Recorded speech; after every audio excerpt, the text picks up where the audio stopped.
Dear colleagues, I'm pleased to present here today, and it's an honor and a pleasure at the same time. A special thanks to the organizing team for the invitation and preparation, especially Alejandra, Marlene and Marcela. Several years ago, I personally organized an InSEA Congress with colleagues in Heidelberg. I know what that means and my respect for this achievement. My lecture is titled Building Site Art Education and refers to an open form of art education that is in the permanent state of fluid development and permanent change. At the same time, the aspect of project-based learning would be focused in a special way and preferred as a contemporary educational pathway.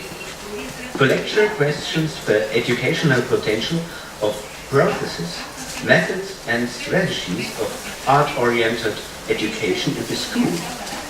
It is based on personal knowledge, interests and own practice research. The following outline will determine the presentation, the paradigm of artistic education, project orientation in education, the project construction site, so I will show you an example which I realized with children in school, and the last, art and the art of living. Unfortunately, contemporary teaching practice in the arts is often characterized by the reduction and understretching of the self and the aspects of learning. The changeable relationship of the subject to its environment and its surroundings is often reduced by formalized, standardized tasks. This art education is based on an operationalized student behavior in the input-output process, which does not recognize the self-construction skills of the children and adolescents. I refer to this as an art education misunderstanding. I'm aware that I polarize with it. I show now some art lesson examples from the internet. I'm not concerned with exposing the teachers. I just want to show what pedagogical misunderstandings exist about art and children. A first misunderstanding aims at formal moments. What is presented here is art education that reinforces superficiality and operationalizes the world and the relationship to it in decorated moments. What could the children decide for themselves in this kind of teaching? In which way does an intensive, context-oriented examination of mushroom trees or hedgehogs take place? Of course, these are relevant topics from the life of the children. Here, however, they are used for decorative and formal occasion for pictures. Actually, it's more about color contrast or techniques. The motifs are arbitrary and interchangeable. Example 2 shows the concrete orientation to works of art. We clearly recognize which artists were role models: Paul Klee, Matisse, and Moneda. The road to art, however, is greatly reduced. The children must adopt a foreign visual language in a deductive and imitative manner. Is not artistic work a form of self-positioning? Are not these the artist positions? What remains are uniform images as a result of an instrumentalized understanding of education. Especially in elementary school, we often experience living and equality, an input-output pedagogy that radically hinders children's own decisions. What I show is often common practice of art education, now, actually, and not only in Germany.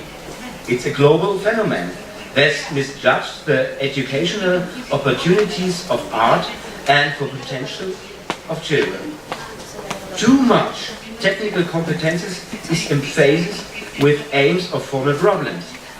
In my view, however, the promotion of personal competences that can be related to the individual should be much more important for education and more analogous to the character of art.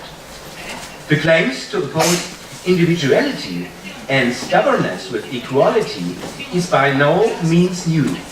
He already appeared in the reform education at the beginning of the 20th century.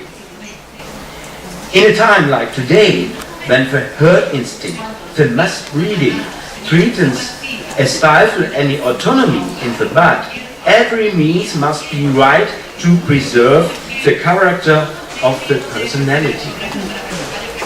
Ernst Weber, 907. This sentence was formulated over 100 years ago. Is our art education today in every way geared towards promoting the individuality of the personality? For about 20 years, there has been an approach in German art education of which I count myself. This art education tries to justify and develop its self-conception, its objectivities, and its methods from the point of view of art. Starting with a mediation centered solely on the acquisition of knowledge and formal acquisition of competences, a significant didactic movement deals in particular with specific forms of artistic confrontation.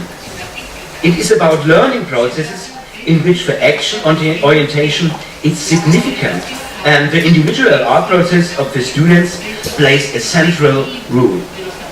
Art education is not primarily about technical skills or the pure imparting of specialist knowledge. A central question in concept of artistic education is: what is the special nature of art? What has art always been about?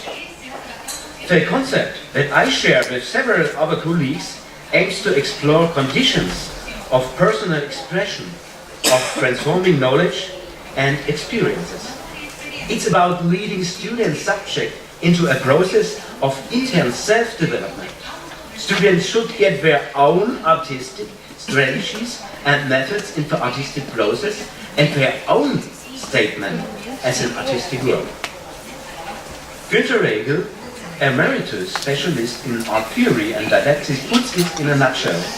Art and artistic activity is a specific way to holistically turn to the senses, feelings and the intellect. It is productive self-experience and world experience, worldly appropriation and world change. In 2008. The didactic concept of artistic education is based, on the one hand, on an expanded concept of art. The expanded notion of art is a central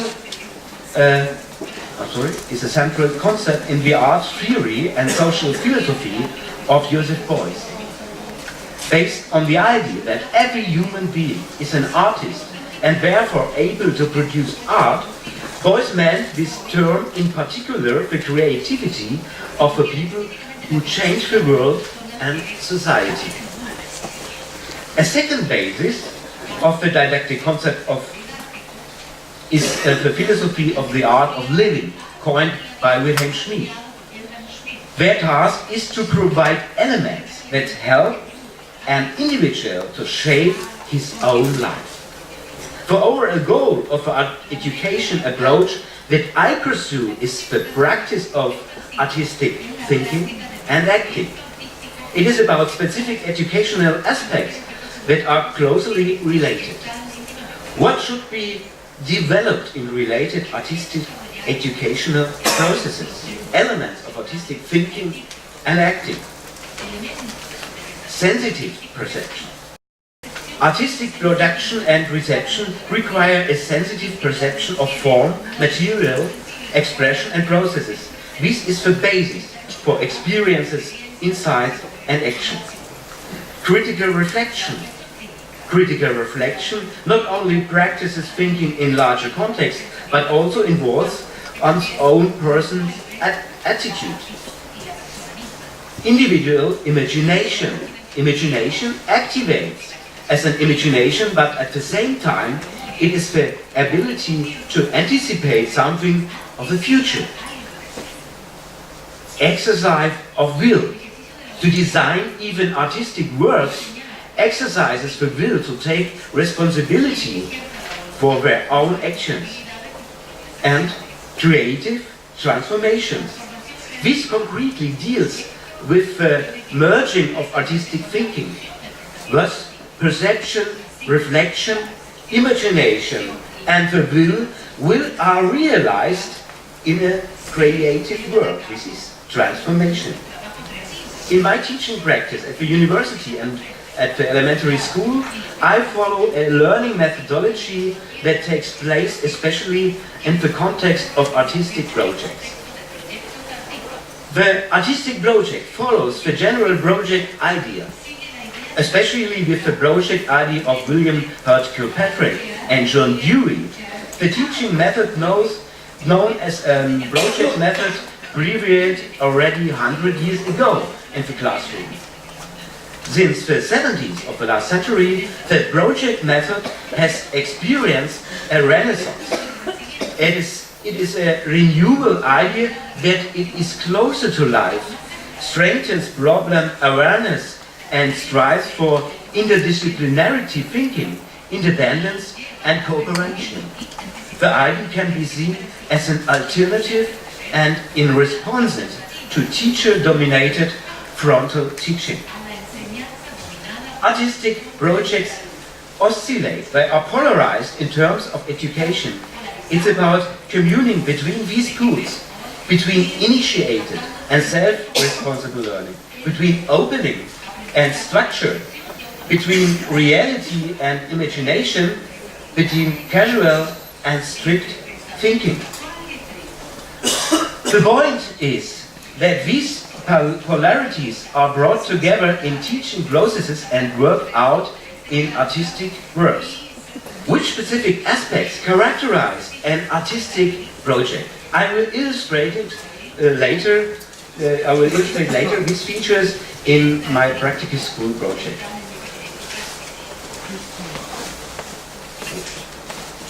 Project features.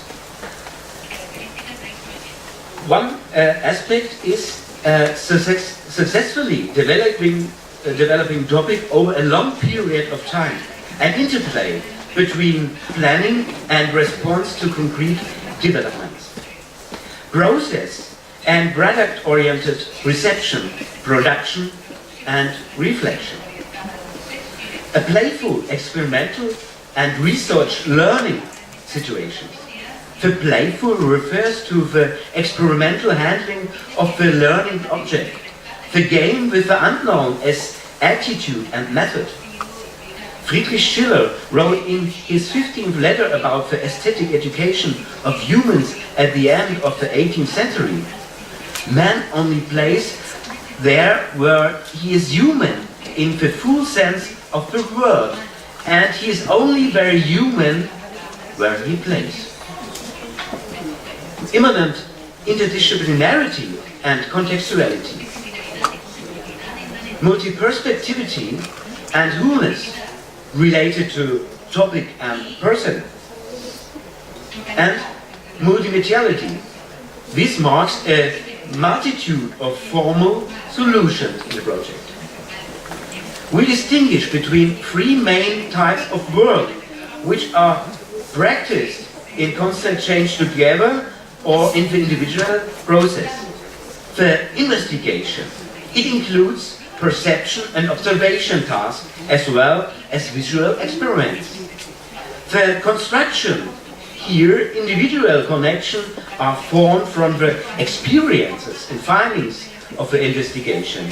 And the transformation.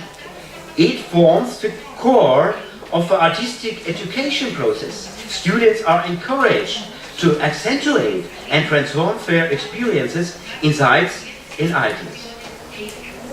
At this point, I would like to outline the basic practice of artistic education with a concrete project. It is the project building site. I started this in May 2 years ago in the first class, and I completed it in November 2 years ago in class 2. So I worked on a topic for more than 6 months, 90 minutes per week in regular classes. I voluntarily took over this continuous teaching, and in addition to my teaching at the university. It is important for me to combine theoretical and artistic teaching and research at the university with school, to try out and disseminate innovative ways of art pedagogical practice. Initially, the project began with structural phases that increasingly demanded individual differentiation from the children. The construction of a new school canteen started right next to the art room of primary school, and the children gathered at the windows. What happened excited her interest. Her curiosity was a situational event that proved to be impulsive and at the same time intrinsically motivated. The interest of the children was the starting point for the project, our start of construction. The construction site became our resonance field. I will show you the project steps shortened. The time is tight, and that's why I will not comment all the pictures. And attention now, it will follow a small storm of pictures. At the beginning of the construction site is a plan. The architectural drawing is a technical representation with geometric and static information.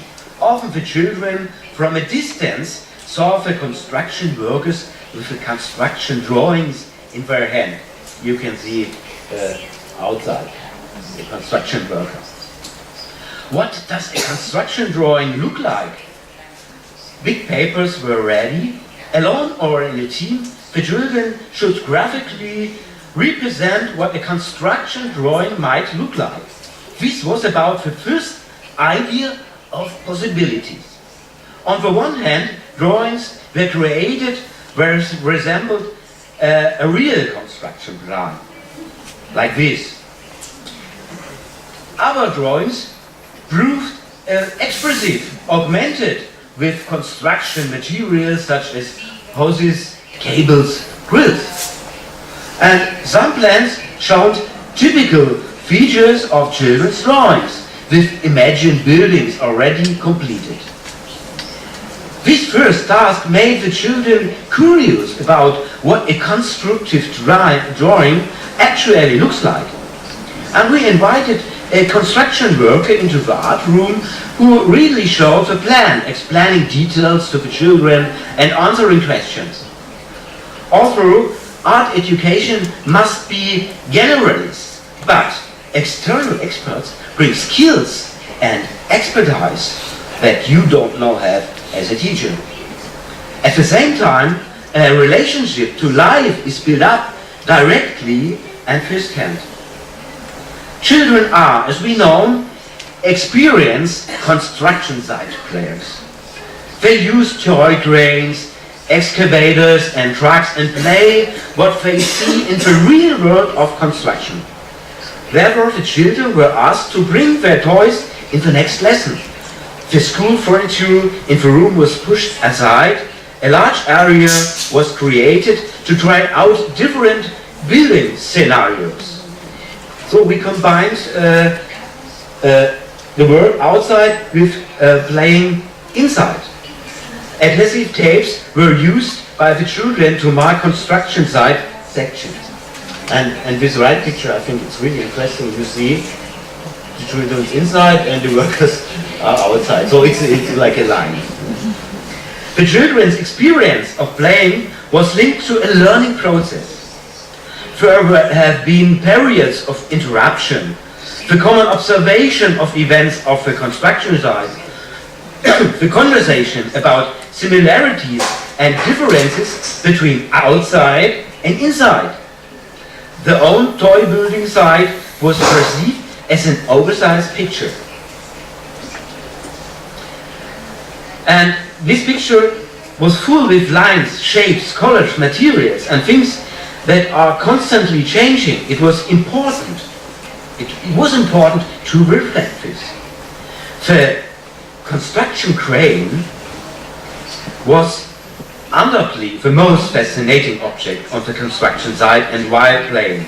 A construction crane was also part of a contemporary artwork by Leandro Ehrlich, with whom we worked in the next lesson. The following text was read out at the beginning. On the marketplace in Karlsruhe, the Argentinian artist Leandro Ehrlich inspired people in 2015. A construction crane transports something unusual several times a day. There are no building materials, containers or machinery hanging from the steel ropes of the art crane. What hovers in grisly height? And the children were asked to draw what unusual about the crane hook. I show you some solutions.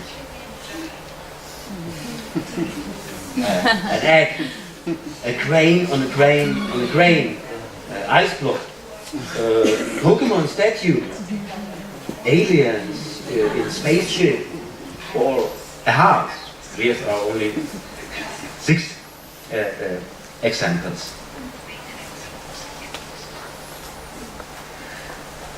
And only now did we look at the artwork.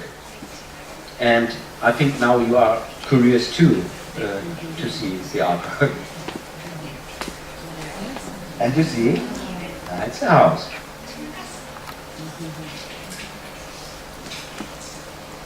A huge crane was visible on loose steel cables, hung a house that seemed torn from the ground with its root system.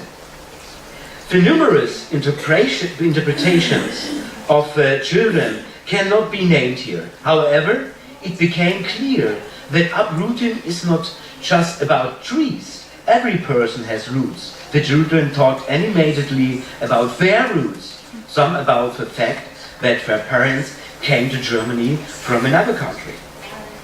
Leandro Ehrlich, known for his hyperrealistic installations, uses his work to address global issues such as uprooting, migration, or simulation.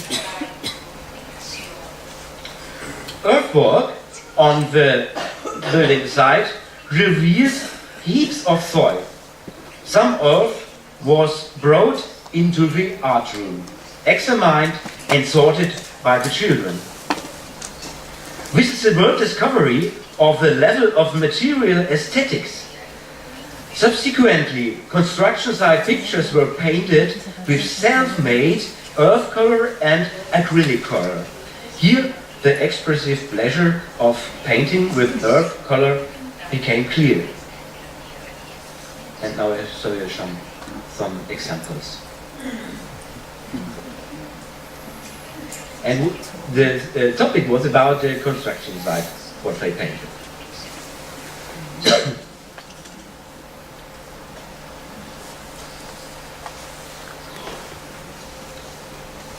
I'm always enthusiastic about these pictures.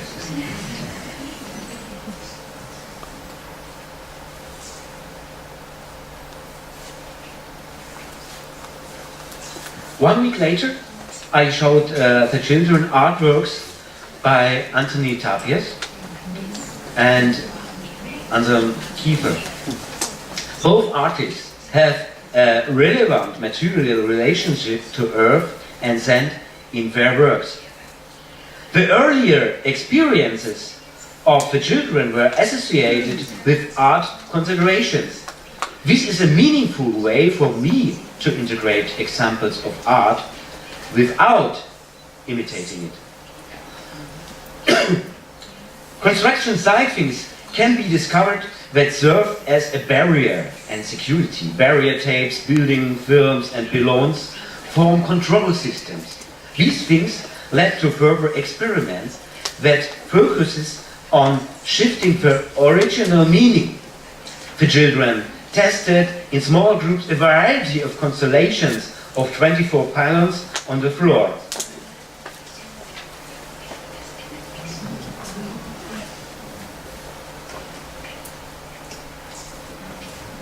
The first graders invented, tested and presented fair new orders and conic patterns in small groups.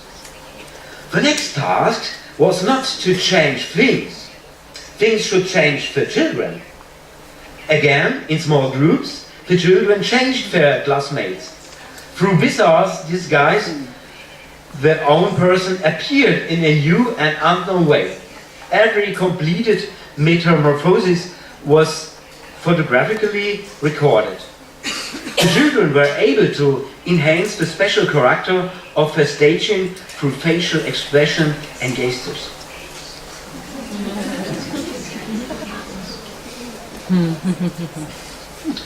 In the meantime, I met the responsible civil engineer on the construction site and invited her. The children were again provided with expert knowledge. Mrs. Dahner came twice. The children were given an insight into the building processes and the peculiarities of the construction profession.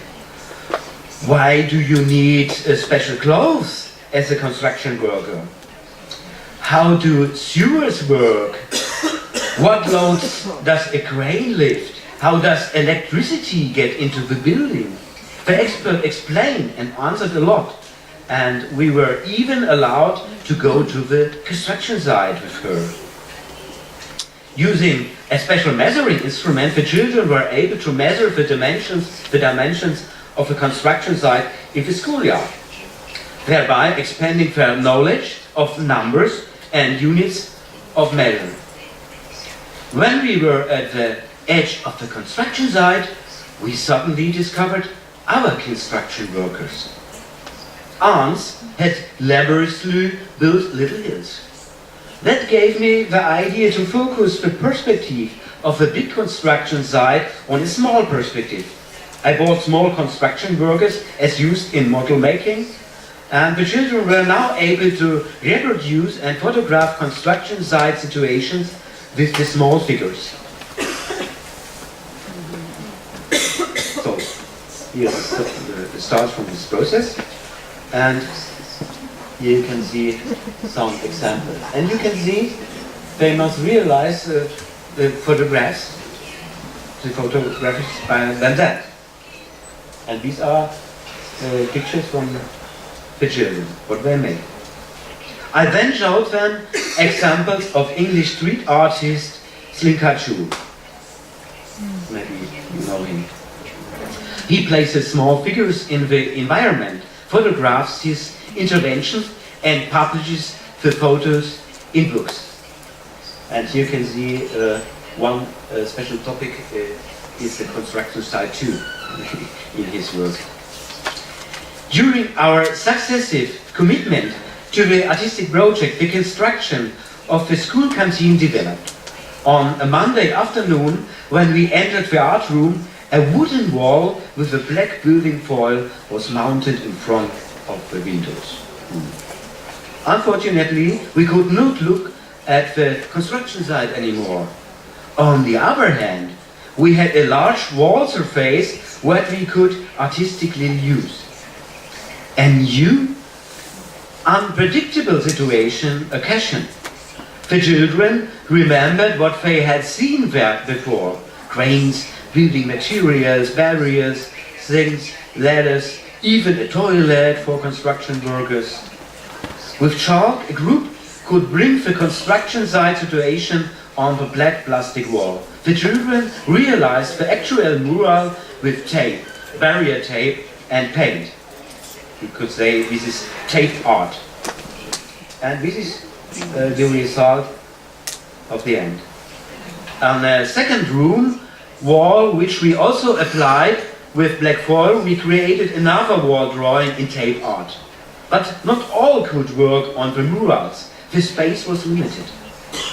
Therefore, some children were allowed to use the center of the room as their own construction site. With existing furniture and site facilities, a construction site was built.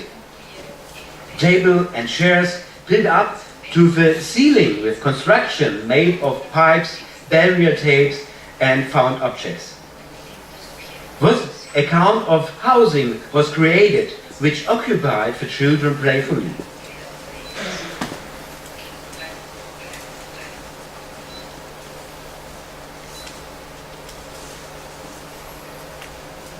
A boy and a girl installed a crane-like construction machine whose operation they could finally explain. You can see how attentive the children are in this phase of reflection. In addition to the dimension of the aesthetic, artistic experience in playing and creative engagement in such processes, the experience of a dynamic communication process is added at the same time. The variety of forms of interaction creates opportunities for self-organization and cooperation, self-activity in the context of group work, and ultimately also for the realization of common works of art.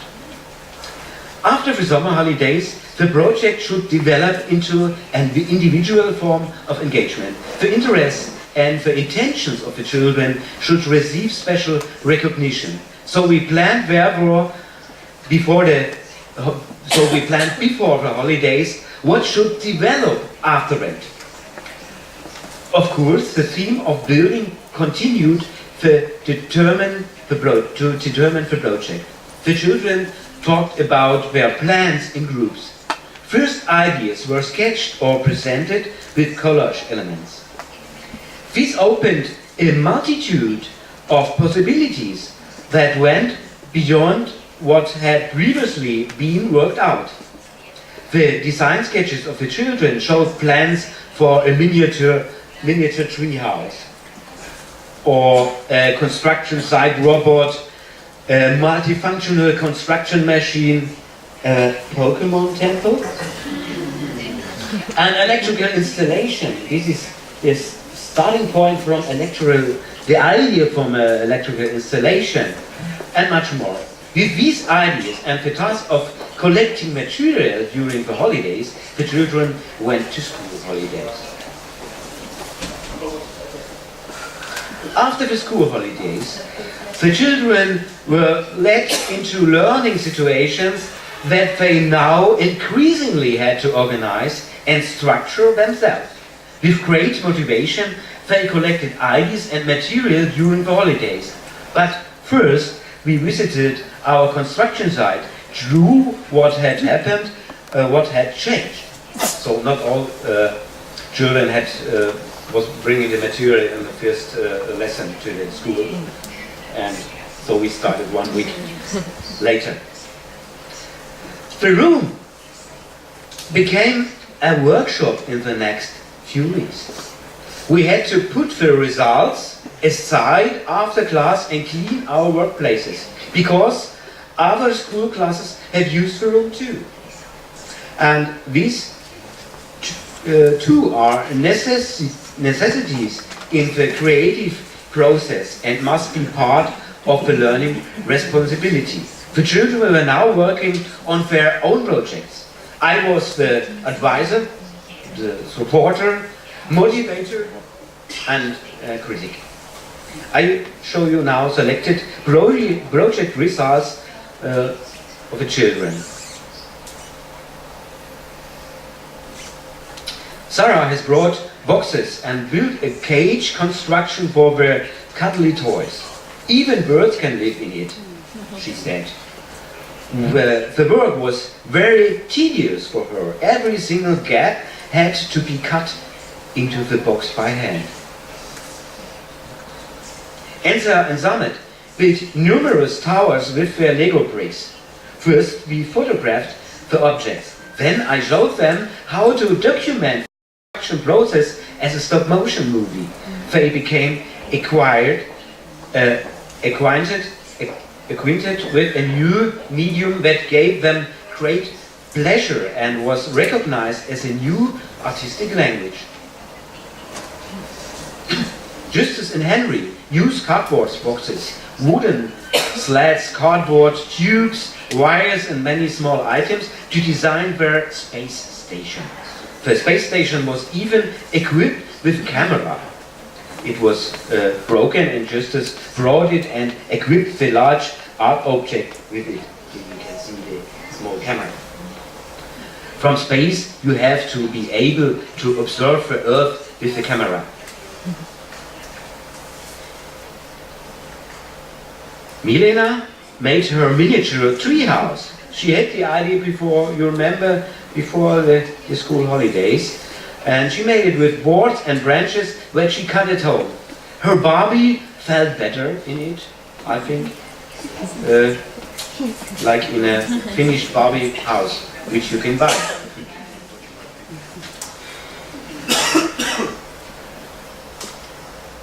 Arina's Pokemon temple took shape and was decorated with lovingly constructed turrets.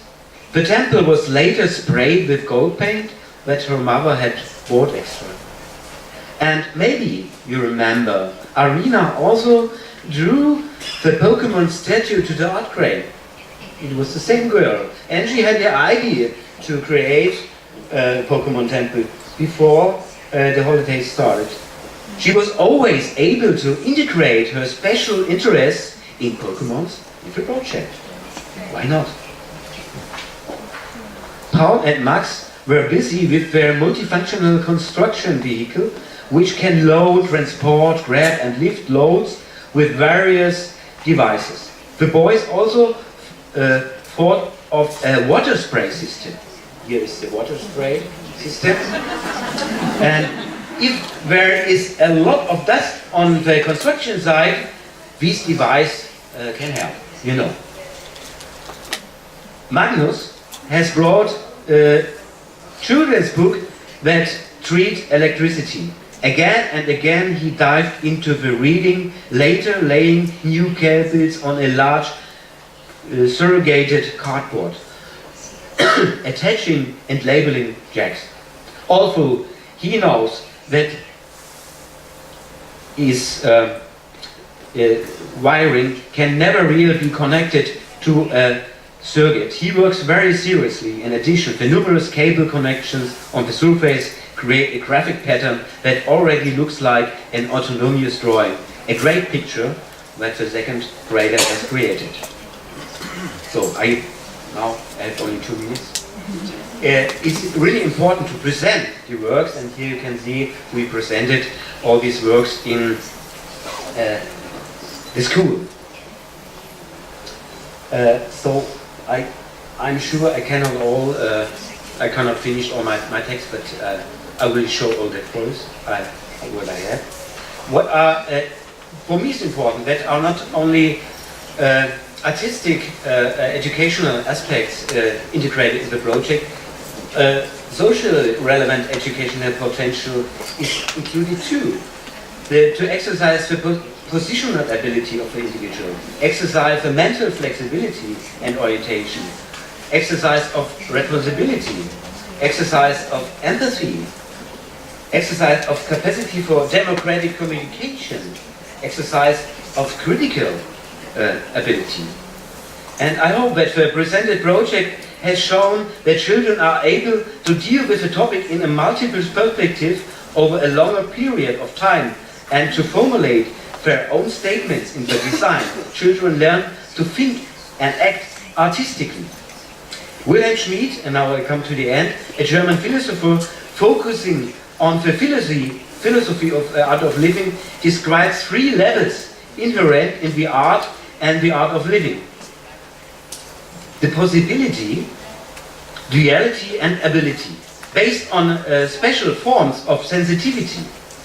At the first level, this initially corresponds to a visual sensibility or sensitivity. The second level is about real sensitivity. The self has possibilities that it can dispose of. The project was also about opening opportunities. The second level is about real sensitivity from the possibilities must be selected to realize for implementation. It's about a result. And on the third level, Schmid names an excellent sensitivity. This is about the artful how. It is about qualitative implementation. Fundamentally, in art and in life, it is about question of self-determined creation. Dear colleagues, we must be aware that in educational context, the development of artistic thinking and action, the creative behavior of students can be intensified or prevented. Art actors must create conditions that allow creative self-movement. As students learn to pursue their own modes of expression and creation, these are abilities that are fundamental to a self-determined life. Education must not mean adaptation. Education must have unconventional and creative personalities as its goal. Art education in particular can make an important contribution here if individual education processes determine pedagogy. School is not the place to generate usable human capital. Personal positioning in relation to a thing are demands on the individual in a complex, pluralistic and open society. Contemporary art education is therefore a construction site, which is primarily about the self as a construction site. Self as a construction site. All of this is always linked to the great goal of increasing the sum of freedom and responsibility that lies within each human being. In this sense, let's continue to build together. Thanks.